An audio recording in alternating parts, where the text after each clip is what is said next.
네, 오늘 말씀 제목은 여선지자 드보라, 여선지자 드보라라는 제목으로 말씀을 나누겠는데요. 이렇게 제목을 잡은 것은요, 이제 4절에 보면 라피돗의 아내 여선지자 드보라가 이스라엘의 사사가 되었다고 나오기 때문입니다. 뭐 지금이야 어느 정도 여성에 대한 이해나 평가들이 다를 수 있지만, 여러분 이 말씀이 기록된 시대의 여성이란 지금의 인식과 다를 것이라는 것을, 그러니까 여자가 지도자가 되는 것은 그 당시에는 매우 평범한 일은 아니었다라고 볼 수 있습니다.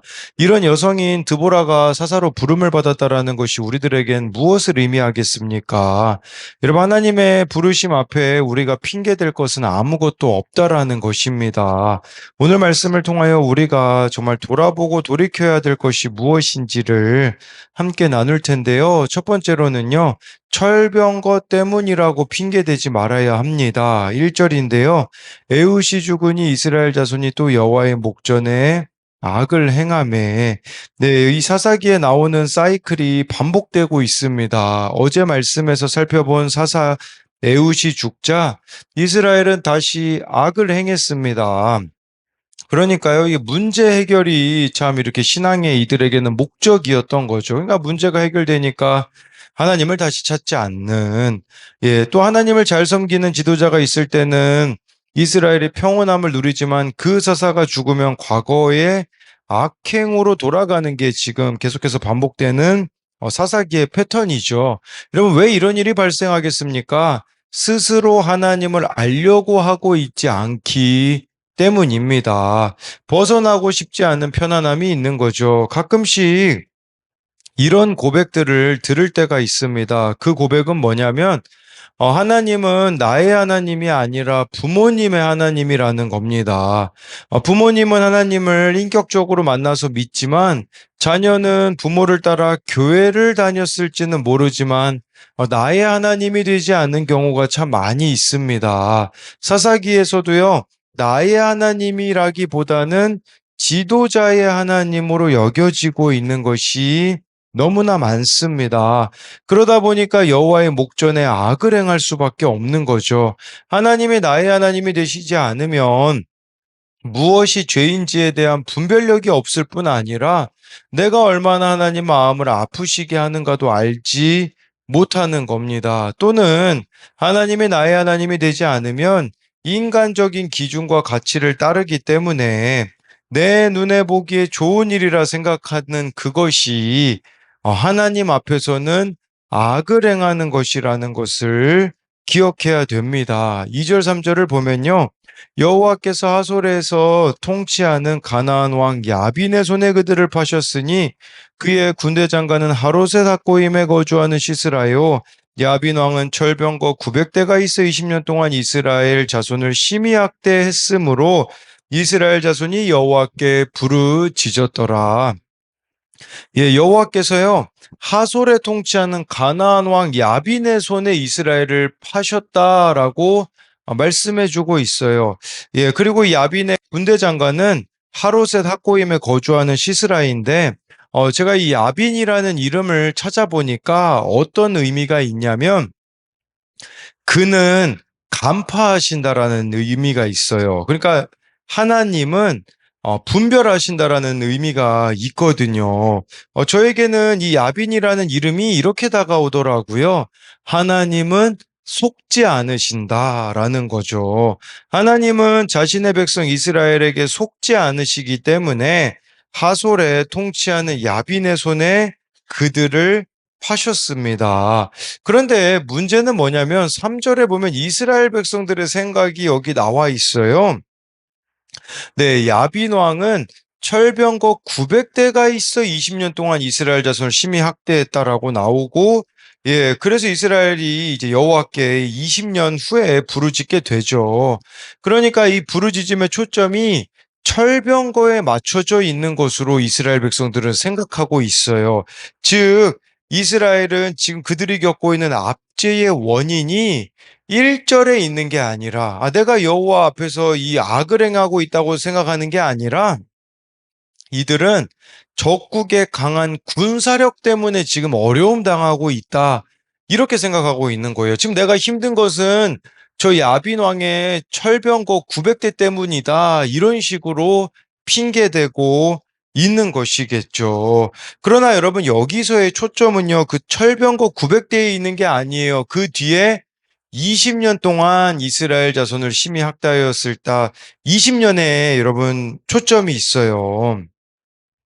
예, 이들이 20년 동안 학대당한 것에 주목을 해야 되는데, 이전에 메소포타미아 왕을 8년 동안, 네, 이렇게 학대당했을 때 부르짖었고요. 모압 왕은 18년 섬기다가 부르짖었어요. 그런데 이번에는 20년에 걸려 하나님께 부르짖었다라는 거죠. 하나님께 부르짖기까지의 기간이 점점 늘어나고 있어요. 그렇다면 문제는 뭐겠습니까? 절병거 900대에 있는 게 아니라 이들이 완악하다라는 것에 문제가 있는 거죠. 그러니까 이들의 마음이 철병거 같이 단단해져 버렸기 때문에 그만큼 강팍해졌기 때문에 문제다라는 거죠. 그래서 하나님은 철병거 900대가 있는 야빈의 손에 이스라엘을 파셨다라는 의미이죠. 그러니까 이 말씀을 통해 우리가 이제 두 가지를 생각해 볼 수 있어요. 하나는 나에게 철병거는 무엇인가? 나에게 철병거로 여겨지는 것이 무엇인가를 돌아보셔야 되죠. 이것은 여러분들을 그 압도하는 상황, 압도하는 환경, 두려움이 무엇이 있는가를 묻는 겁니다. 예, 우리는 말씀에 압도당해야지만 이 철병거를 두려워하지 않을 수 있다라는 것이고요. 또 한 가지 생각해 볼 수 있는 것은 20년이나 이스라엘 백성이 여호와께 부르짖지 않고 있는 것처럼 여러분 나에게도 지금 포기하지 않거나 인정하고 있지 않는 나의 이런 완악한 모습은 무엇이 있는가라는 거죠. 그러니까 20년이 지나도록 변하지 않으려고 하고 있는 나의 고집, 나의 고정관념이 여기에 포함될 수 있어요. 이것이 바로 하나님 앞에서 깨져야 하는 20년의 나의 완악함이라고 볼 수 있죠. 그래서 이것에 대한 두 가지 적용도요. 내가 두려워하고 있는 철병거 900대와 같은 상황과 환경은 무엇입니까? 말씀에 압도당하지 않고 있기에 두려워하고 있음을 알고 있습니까? 또 한 가지는요, 20년 동안 또는 오랜 기간 동안 깨지지 않고 있는 나의 완악한 모습은 무엇입니까? 정말 하나님 손에 우리가 맡기지 않고 있는 그 부분이 무엇인지, 또 하나님 앞에서 변화되고 있지 않는 나의 모습이 무엇인지를 묻는 겁니다. 두 번째로는요, 인간의 능력보다 하나님의 말씀을 의지해야 합니다. 4절, 5절인데요. 그때 라피도세 아내 여선지자 드보라가 이스라엘의 사사가 되었는데, 그는 에브라임 산지 라마와 베델 사이 드보라의 종려나무 아래에 거주하였고, 이스라엘 자손은 그에게 나아가 재판을 받더라.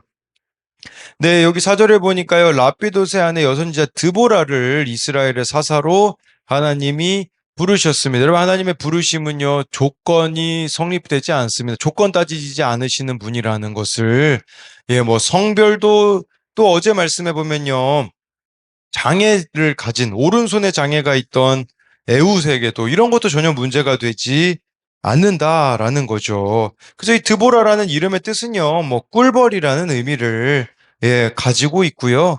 이 라피도세 아니라고 했는데 라피도세의 그 뜻은 횃불이라는 의미가 있습니다. 5절에 보면 이 드보라는요, 에브라임 산지 라마 베델 사이에 거했고 백성은 그에게 나아가 재판을 받았습니다. 그러니까 드보라가요, 여러분 사사의 역할이 전쟁에서 나가서 앞장서는 역할도 있지만 이처럼 재판하는 역할도 이렇게 주어졌음을, 그러니까 옳고 그름을 분별하는 거죠. 여러분, 근데 이 옳고 그름은 뭐로 분별할 수 있겠습니까?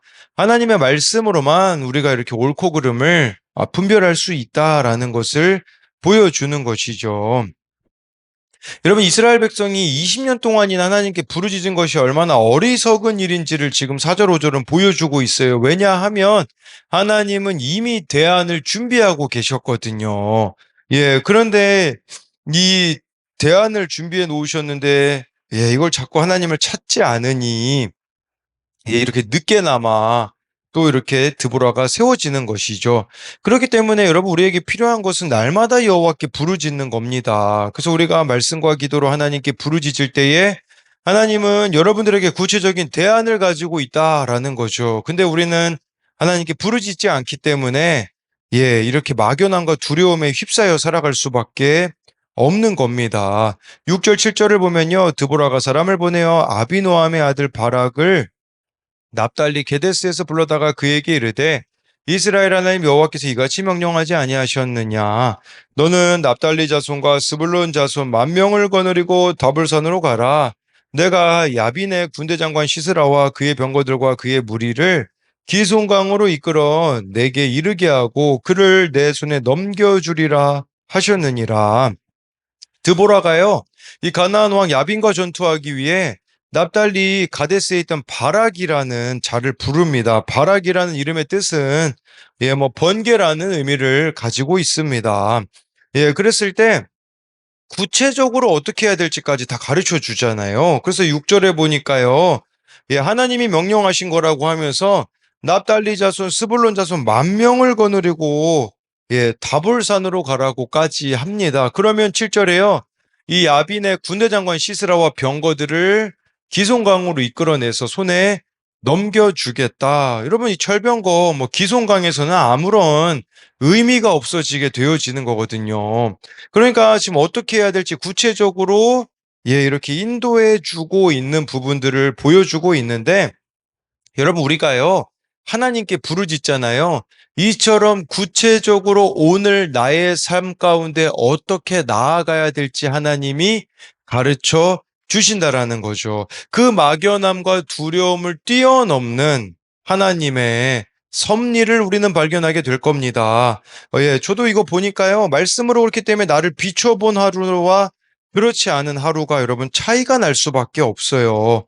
저는 어제 말씀이 에훗이 왼손잡이, 즉 오른손 장애자였다라는 것을 생각하면서 예, 이렇게 사람들을 만났는데 어제 만남 중에 저의 연약함을 발견하는 시간이 있었습니다. 어느 동생이 곧 결혼한다고 저를 찾아왔는데 제 생각에는 그 동생에게 잘해준 것만 기억하고 있었거든요.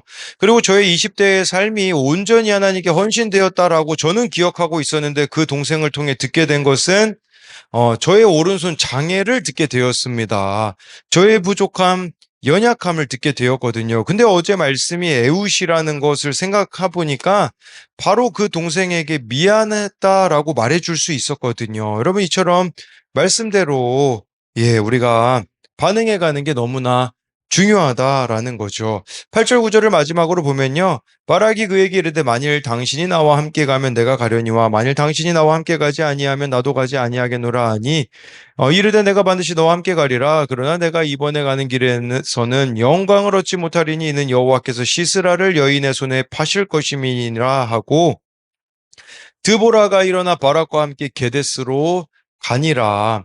예, 하나님이 분명히 승리를 주시겠다고 세밀하게 말씀해 주셨거든요. 근데 바락이 머뭇거리고 있어요. 그래서 드보라 보고 동행해 달라고 합니다. 여러분 지푸라기라도 붙잡는 심정으로 정말 이 드보라를 붙잡는 여러분 이 여인 드보라가 무슨 힘이 있겠습니까? 그런데 이 바락은요 드보라 보고 같이 가달라라고 이렇게 말하고 있어요. 그러니까 이 바락은요, 눈에 보이지 않는 하나님보다 눈에 보이는 드보라를 의지하는 모습이죠. 우리도 마찬가지지 않겠습니까, 여러분? 눈에 보이지 않는 하나님을 의지하는 게 너무 막연해 보이기 때문에 눈에 보이는 예, 그 어떤 사람을 의지하고 있는 이런 바락의 모습이 우리에게도 있을 수 있다라는 거죠. 그런 바락을 향하여서 드보라가요, 9절에 이 시스라를 바락이 직접 죽이는 영광을 누리지는 못할 거라고 말해주고 있어요. 그래서 하나님께서 그의 생명을 한 여인의 손에 넘기실 거라고 하거든요. 여러분, 전쟁에서 가장 큰 영광은 적장을 죽이는 것인데, 이 예언은 시스라에게 매우 수치스러운 일이었다라고도 볼 수 있겠고, 이런 뿐만 아니라 우리가 이 구절을 통하여서 한번 생각해 보셔야 되는 게 있어요. 그건 뭐냐면요. 여러분, 내가 순종하지 않으면 다른 사람에게 그 영광이 넘어간다라는 것이에요. 그러니까 지금 여기 바락이 그렇게 자기가 나가서 전쟁에서 승리했으면 그 영광을 자신이 누릴 수 있었겠죠. 그런데 결국에는요, 그가 이렇게 하지 않기 때문에 어떤 여인이 이렇게 시스라를 죽이는 것을 여러분들이 확인할 수 있는 거죠. 즉, 나의 온전치 못한 순종은 다른 사람에게 또 기회가 된다라는 측면을 우리가 생각해 볼 때에 정말 우리 그런 생각 좀 하면 안 될 것 같아요. 아, 이거는 나만 할 수 있는 일이다. 아니라는 거죠. 우리에게 기회를 주실 때 순종하는 것이 복되다라는 거죠. 내가 순종하지 않으면요, 그 순종의 기회는 다른 사람에게 넘어간다라는 것을 또 우리가 이 구절을 통하여서 확인할 수 있습니다. 그래서 이것에 대한 두 가지 적용은요. 오늘 내가 내 손에 넘겨주리라는 말씀을 믿고 나아가야 할 사명의 자리는 어디입니까?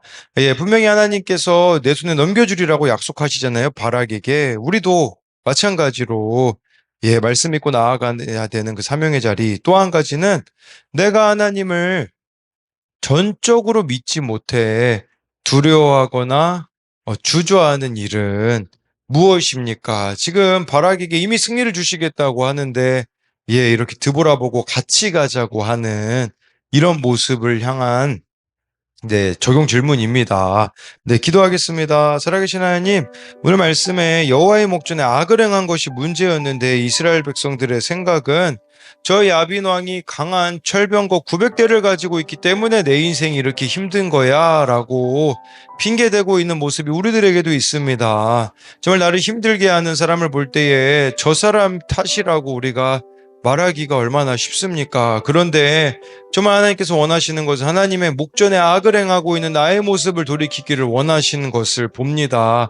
20년 동안이나 하나님을 찾지 않은 완악함이 있는 것을 보면 하나님, 우리도 오랜 시간 신앙생활 하는데 정말 깨지고 싶어 하지 않는 나의 완악함이 있음을 보게 됩니다. 그 부분에 대한 정말 회개가 이루어지게 하시고 하나님께서는 정말 대안을 준비하셨습니다. 그 대안이 오늘 말씀의 드보라인데 하나님, 우리가 정말 하나님께 부르짖기만 하면 하나님은 길을 여시는 분이라는 것을 기억하게 하여 주시고 뿐만 아니라 하나님 바락처럼 하나님이 이미 어떻게 인도하실지 구체적으로 말씀하셨음에도 불구하고 인간 드보라를 의지하는 이 바락의 모습이 또 우리의 모습일 수 있습니다. 하나님을 의지하기보다 사람을 의지하는 것이 그 길을 선택하려고 하고 있는 이런 유혹 속에서 정말 하나님만 의지할 수 있는 믿음을 우리에게 허락하여 주시고 나의 또 순종하지 않는 것은 결국 다른 사람에게 영광이 넘어가게 되어지는 것임을 기억함으로써 오늘 하나님이 나에게 순종을 요구하실 때 정말 온전한 순종으로 나아갈 수 있는 우리들이 되게 하여 주실 것을 믿으며 살아계신 예수님 이름으로 기도드립니다. 아멘.